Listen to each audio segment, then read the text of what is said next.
Welcome to Willow Talk, welcome to Adelaide after day one. Adam Peacock alongside a distracted Brad Haddin. What are you looking at? When are we starting? We're on. I'm in awe, actually. I've just been staring at Alex Carey for the last 4 hours batting. I've seen a poster of him and my eyes are fixed.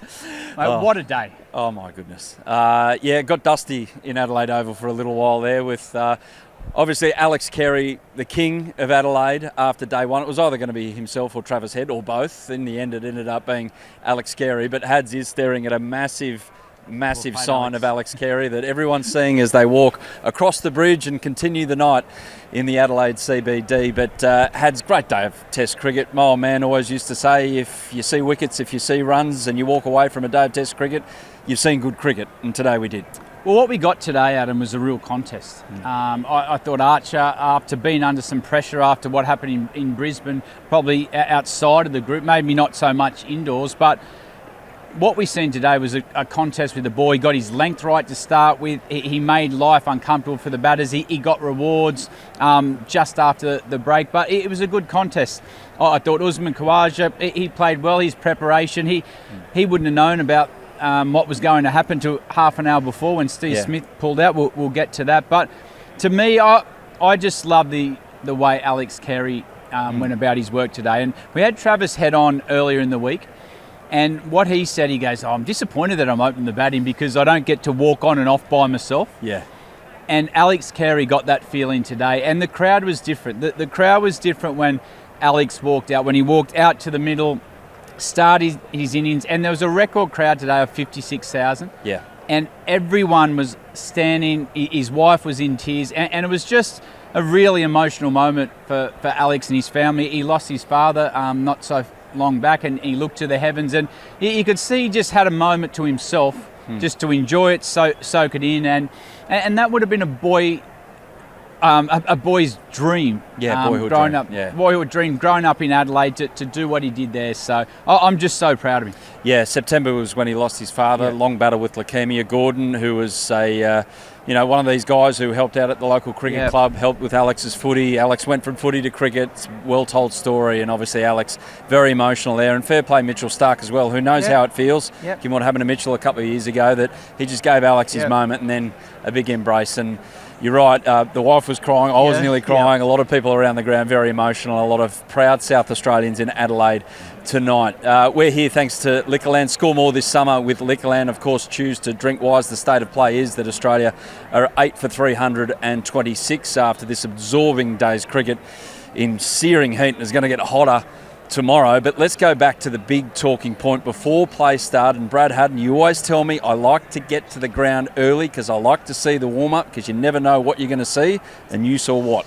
Yeah, today was interesting. Got to the game early, and I like to see how the ground's set up. I like to see how both teams start their warm-up. And when I arrived early today, I seen Steve Smith standing with Andrew McDonald and Paddy Cummins. And what I seen, they were deep in conversation. Steve Smith had his hands on his hips, and it didn't look like the conversation between a captain and a vice-captain. It looked like a bit more serious than that. And at the end of the conversation, Andrew McDonald tapped Steve on the back. Steve sort of kicked the cans a little bit, and he walked off, and that was the moment there that he was ruled out of the Test match. We understand it's vertigo, and he's had that in the past, Steve Smith. But I tell you what, I wouldn't be just staring at Alex Carey. Steve Smith batted out there today. It would have been really hard for England to get him out, but it was a big moment in the Test. Usman Khawaja came in. What he showed is some real mental toughness. He would have known early in the week that he wasn't playing this Test match. Maybe his preparation changed, but the way he went out and played, he made a bit of a statement as well, so that was good to see. Yeah, just on Steve Smith as well, I got here a bit late. I flew in this morning and the plane was a bit delayed as it was. I went and dropped the bags at the hotel. That's the beauty of Adelaide. You can walk straight to the ground. Everything's close. As I was leaving the hotel, there was a cameraman out the front from Channel 7. And I walked past him, said g'day, kept walking. 50 metres down the road, he catches up to me and he goes, mate, just quickly, are you Steve Smith? And I went, No, you know what you should have done? No, I'm definitely not. You should have went... Should have gone like that. Should have gone like that. So that means have a spell, pal. I said, I am so far removed from Stephen Peter Devereaux-Smith when it comes to cricket. It's not funny. He got the hotel wrong, didn't he? He got the hotel wrong. He got me wrong. He got me totally wrong as well. So it's a huge story, and we'll wait and see what comes of it in the next couple of days. But they did say that in all probability, Steve's right for Boxing Day. But you know what you've seen it happen. You saw it happen in famously in 2005. Glenn McGrath stands on a ball, and all of a sudden it all goes up in flames. What happens to a dressing room there? What happens to a player like Usman Khawaja when all week he's prepared to probably not play, and all of a sudden he is? Well, I think that on this occasion we're really lucky that we had a senior batsman ready to go. If it was a junior batsman, all of a sudden nerves can set in, and you can start to get a bit anxious about what's about to happen. And I remember playing an Ashes series in 2000, I think it was 8-9, where I broke my finger after the warm-up, and the toss had already gone up, and Ricky Ponting had to walk to the English and ask for permission for me not to play. They gave me permission as I was walking out. We were batting it as it was about to happen, and Graham Arnoux, great South Australian, Big G, he made his test debut, and he sort of walked to him, and the physio had to get him on the treadmill because he was in shock. Like, he'd been waiting for this moment for his whole life. He's worked so hard, first class cricket. He said, "Oh mate, you're in." He said, "What do you mean?" Next day, "No, you're in now. Hads is out." So we had to calm him down. So the lucky thing on this occasion, you got experience in Usman Khawaja. He's a pretty relaxed character, and he went out like his Test career got reinvented again at the SCG when Travis Head was sick. He come back out today and made a real statement with the bat. Did they get the order right? With Uzi at 4, keep Travis Head open, Green where he was, and the rest. Obviously, it worked with Alex Carey at 6. I think they did, because if you had to change the order, all of a sudden there's 3 or 4 changes. Usman spent a lot of his time in the middle order in state cricket. It's not foreign to him. So Steve Smith out, Usman goes in 4. It's least chaos. Uzi, how'd he bat? Batted well. He batted really well. He had a tough period to get through early. I thought they bowled really well. I thought Tung bowled well to him at stages. He had that ball. He got dropped by a tough chance by Brook at second slip. And from that moment there, he looked like he sort of said to himself, "You know what, bugger this. I'm going to take this opportunity." He started to free up and play some really attractive cricket. He'd be disappointed to get out when he did, but it was a good knock. Jofra Archer, his response, because we think, and we're drawing conclusions here, that we think that not only Stephen Smith had words to Jofra Archer in Brisbane, perhaps there might have been words at Noosa with the coach and the captain about we need more from you. Did he give more today? Well, all you want when you're challenged by your senior leaders, your captain, your coach, is you want a response. And today Archer responded. I thought he bowled really well with the new ball. He was consistent throughout the whole day. And that's what you want from your spearhead. You want him consistent. His pace was averaged around 144, which is, in these conditions on this surface, was top quality. And he got the reward today. And that's all you want. You want your players to respond when they get challenged, and he responded today. Just back to Alex, how he batted and how he handled himself throughout the day. There he is. Lord Alex. We thought Travis Head was going to be the king, but at the moment it's Alex Carey. As long as it's one of the two, and it's not an Englishman, with all due respect to our English listeners and viewers. But how he went about it and how he accelerated straight away. He didn't Australia weren't in particularly great shape when he came to the wicket, but he still played how he would have perhaps if it was 4 for 250. Well, what I've noticed about his batting for some time now, he's a man for a crisis. And what I mean by that is as a wicketkeeper, your job, we've spoken about it a lot. Gilly ruined it for everyone because he just get 160 and ruin the game. But the normal wicketkeeper comes out, you've got to change momentum in the game, and you've got to get runs in those moments there. Yeah. And it was his moment today. He came straight out, he changed momentum in the game, he put pressure back on the bowling group, and as soon as he did that, all of a sudden the field changed. The one thing England did to him today was allow the good balls to go for one. Yes, we know he's a boundary hitter. It's hard at times to stop the boundary square of the wicket. But their fielder is allowed to get off strike, and that got momentum into his innings. And in the end, it was actually just a pleasure to watch. It was a pleasure to watch the way he built it, the way he put pressure back on the bowling group. And then at the end, for 56,000 to stand up, and watch it. And the day started great for someone like Alex Carey too, having Johnny Williamson sing True Blue. Yep. It was just one of those moments where we're waiting for Australia to stand up and make a mark in the Ashes, and that's what Alex did. With Alex and how England bowled to him, early on he was looking to get going backward of point, and he was using that shot a bit. Did England miss a trick by maybe not having two out there and keep him there? Maybe like bring him in and then do it again for a couple of overs to try and lull him into something that he might regret. I just think it's the way Alex plays. You don't want to let a player like Alex get momentum into his innings because he's hard to stop. And what they tried to do is stop his boundaries. But in doing that, it allowed him to get off strike to the good balls. And that's the way he got momentum in his innings. He's naturally going to hit boundaries the more time he spends at the crease because how aggressive his mindset is. But they allowed him to get off strike to the good balls, which got him into his innings. Big day for Ben Stokes as well. Bowled nearly 20 overs himself. Did he utilise himself correctly with the ball? You know what? When I seen that Atkinson was out of the Test match, I actually would have opened the bowling with Ben Stokes. Opened? Yep, I would have, because the one thing's Ben Stokes is very skillful with the ball. He can swing the ball both ways, but it's his length that suits Australian conditions. He gets the ball full. He does get the ball to swing both ways if there's a bit in the ball. So I actually would have just tried Ben Stokes for 3 overs with the new ball. He's been the best bowler, I think, for England throughout this whole series. I would have gave him 3 overs, even 2, just to see if the ball swings and then come back later. But, yeah, I would have used Ben Stokes up front. We'll have a little look, throw forward to day 2 after the drinks break, but just one with a look and a nod to what might happen in this Test match. Nathan Lyon will get what out of this pitch? It won't. I'm going to tell you what's going to happen. Nathan Lyon's going to be a nightmare to play out there. Yeah. We've seen when Jack's got the ball in his hand, the ball turned. And Jax doesn't bowl a lot. He's a part-time bowler that bowls a bit in one-day cricket. Nathan Lyon is going to be real hard work out on that surface. So expect Nathan Lyon to play a big role in this match. Quick drinks break. Thanks to Liquorland. Back in a moment. We'll look forward to day 2. Also, some questions from the Secret Cricket Club if I can get Hads' attention off Alex Carey. Day 2, looking ahead here in Adelaide after day 1, all thanks to Liquorland. Score more this summer with Liquorland. Of course, choose to drink wise. Willow Talk on location at Adelaide Oval, where it was 35 degrees today. Has 56,000 people go home with suntans they didn't have when they rocked up today, and more of the same tomorrow, 40. Just on Alex Carey, I mean, he's a supreme athlete. I'll call him that. Yeah, not often you can call cricketers absolute supreme athletes, but he very much is, like almost Olympic levels. 53 overs of batting, then going to stand out there with the keeper's gloves on there for potentially 80 overs tomorrow. How do you approach it? Won't blink an eyelid. Huh? He will not blink an eyelid. And this is why Alex Carey trains so much as he does. He's got an AFL background, but if you watch the way the Australian team warm up, Alex Carey has a real routine about what he does. He's out there early, does his routine. He's a very fit man.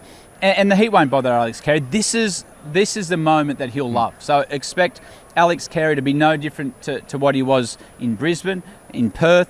The conditions won't worry him. Yeah, what about the conditions full stop for an Australian bowling unit tomorrow? What do you, like, you know a big day's coming, and you get it here in Adelaide. You would have played a number of Test matches where you're over 40. How do you prepare?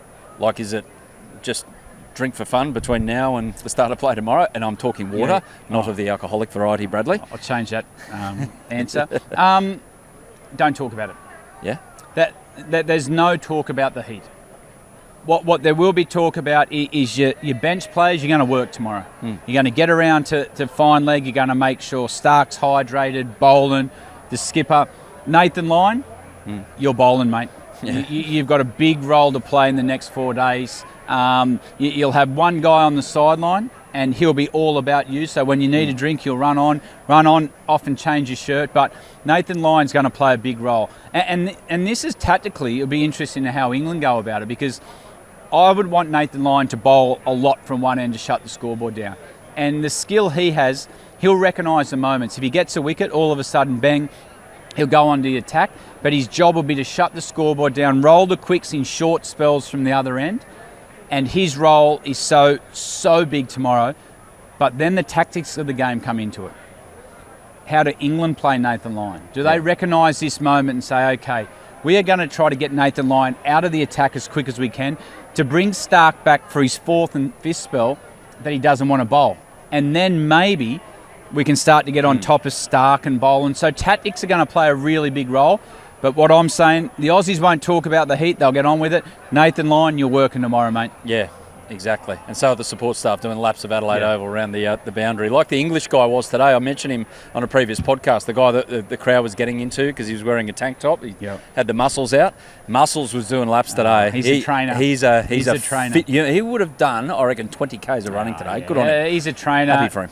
Singlet on, must be single. Yeah. He's working the room. Yeah, he's going to work Hindley Street a bit later on if he can sneak out of the team hotel. He's got sunstroke, actually.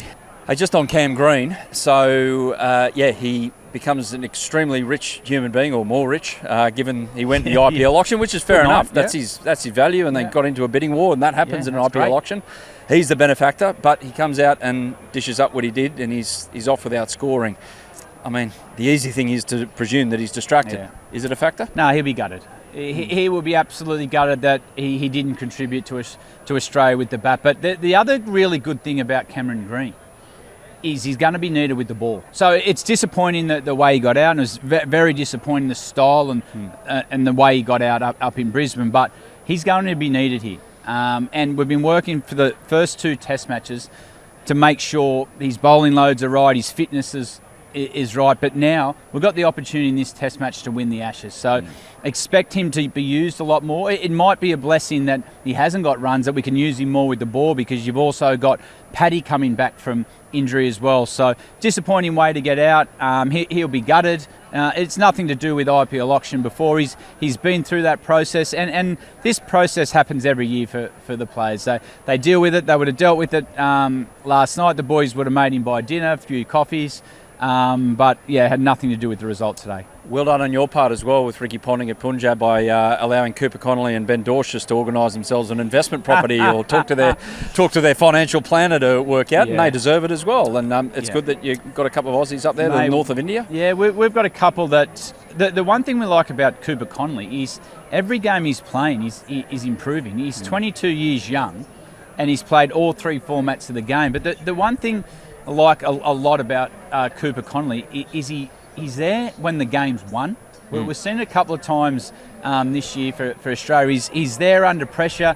His mannerisms don't change. He looks like he enjoys the big occasions. So, we're all lucky to get both Benny and Cooper Connolly. So it should be good fun to have more Aussies at Kings. Now, before we get into Secret Cricket Club questions, our hats today, Hads, you've got Reds Cricket, local club here in Adelaide.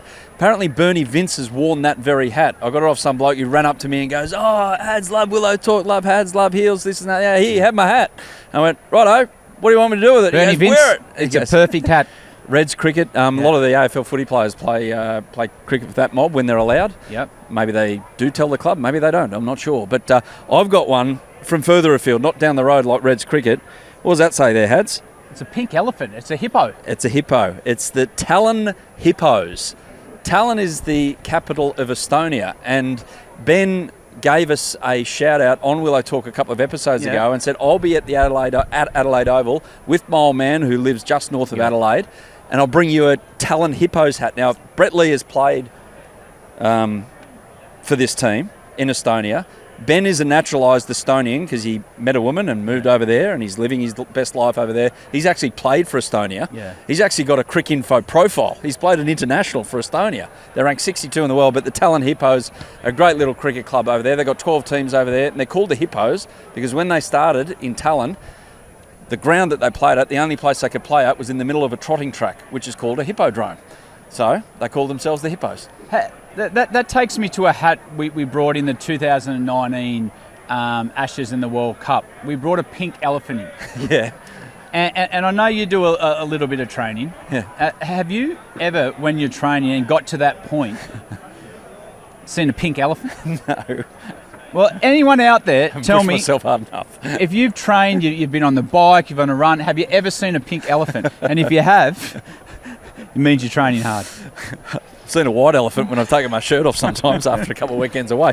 Anyway, let's get to the Secret Cricket Club. By the way, Heels will join us hopefully tomorrow. She was meant to come today, but she had commitments with Fox by all reports on social media. She absolutely nailed it. Heels. As always. As always, the captain. The captain, she'll hopefully join us tomorrow, if TV schedule permits. Grant us, if Green fails again, would you bring Slug back for the last two, Bo Webster? I don't think so. I think Green's has got his role now. He does need some runs, but I think Slug is one. We talk about disappointment in Usman Khawaja. I think Slug has every right to be as disappointed as anyone. The opportunities he's had at Test cricket, he hasn't let anyone down. He might be an opportunity to play in Melbourne and Sydney. If the wicket looks like it's going to turn, you could play him maybe instead of a Josh Inglis down at number 7. So you've got another spinning option. Bowl a couple of overs, got different height than Nathan Lyon, but he's very unlucky not to be playing this series. Yeah, it was a tight call to let Mitch Marsh out of the side, to let Bo Webster in the first place, and unfortunately Bo's wrong place, wrong time at the moment with Cam Green coming back. But watch this space with that. JL asks, I'm not sure if it's Justin Langer, but it's JL, have we gifted them 5 wickets? Would you put it down to poor shot selection or ball watching? There were wickets today where the Aussies would be disappointed. And I think if you look at the scorecard, if Australia were 4 or 5 down, and I reckon after winning the toss, that's what they would have liked to be today, they're in front of the game. But England found a way when Australia looked like they're going to take the game away from them on a couple of occasions. They just lost their way. The Marnus wicket and Green just after the break were disappointing.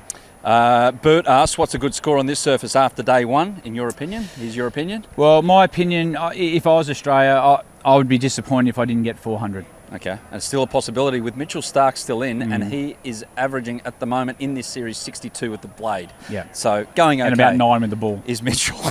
He's going okay. Alex Carey's pushing him all the way. Like, now it's over to Mitch to respond with the ball, with man of the series honours very much between those two, you'd think, at the moment. Alex asks, how is the plum chicken and how good is the Diablo bat? I'm not sure about the plum chicken, but I know about the Diablo bat with Alex Carey. I know about both. Yeah.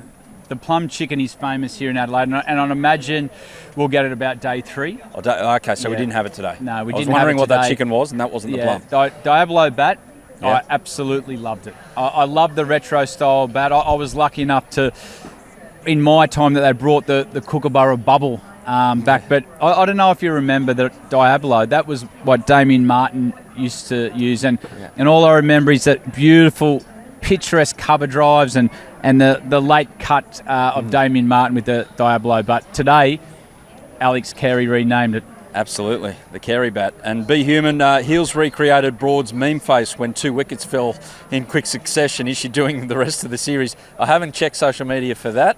I'm sure that's made an appearance. We'll ask Mitchell Starc about the mean face. We know if we've got in trouble a couple of times with the mean face, and when the captain looks at you like that, you know you're in trouble. Yeah, no, that's not a mean face. That's just a I'm going to get WTF you sacked sort face. of stuff. Yeah, looking straight through you. I'll find 2 more clowns. Hads, we're off over there. If you can stop looking at Alex Carey, are you going to stay here for another half hour and just stare at him? Well, I'm actually going to go grab myself a cold Corona and stand and stare at Alex Carey. There you go. Keeper's day again here. It keeps on happening. It keeps on happening on Willow Talk. Don't forget to score more this summer with Liquorland. Choose to drink wise. Bradley Haddin, we'll see you tomorrow for day 2. Maybe. I might have a few with Alex. Alex Carey's day in Adelaide. Yeah, thanks for watching the Willow Talk podcast on YouTube. Don't forget to hit the subscribe button so you don't have to miss an episode wherever you are. And while you're at it, check out these videos up here. They're mostly good.